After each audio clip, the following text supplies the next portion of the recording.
তিরমিজি শরীফের ২৫০৫ নম্বর হাদিসের মধ্যে আমাদের নবী সাল্লাল্লাহু আলাইহি ওয়াসাল্লাম বলেন, মান ক্বারাআল কুরআনা ওয়াস্তাযহারা ওয়া হাল্লা হালালাহু ওয়া হাররামা হারামাহু,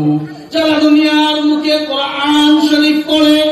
এবং কোরআন শরীফকে মুখস্থ করে, মুখস্থ করার পর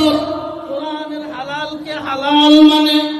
কোরআনে যেগুলাকে হালাল বলিয়ে দিয়েছেন সেটাকে হালাল মনে করে,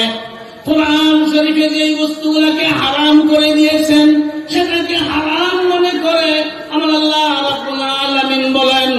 আদখালাহু আল্লাহু বিহিল জান্নাহ, আল্লাহ রাব্বুল আলামিন ওই বান্দাটাকে জান্নাতবাসী করে দেন।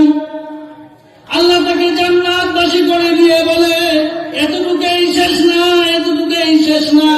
আমি একজন হাফিজে কোরআনকে যখন জান্নাতে দেই, সাথে সাথে আমি অথরিটি দিয়ে দেই, সাথে সাথে আমি পাওয়ার দিয়ে দেই, ওয়াশফাআহু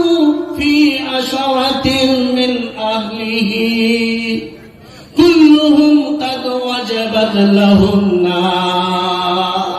১০ জন এরকম ব্যক্তিকে সে জান্নাতে নিয়ে যাবে, যার নামটা জাহান্নামী বলে ঘোষণা হয়ে গিয়েছে। ১০ জন ব্যক্তি এরকম যার নামটা জাহান্নামী ঘোষণা হয়ে গিয়েছে, সেদিন ঘোষণা করে দেওয়া হবে, হাফিজে কোরআন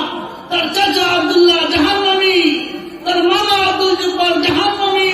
তার নানা আব্দুল খালিক জাহান্নামী, জাহান্নামী বলে ঘোষণা করে দেওয়ার পরে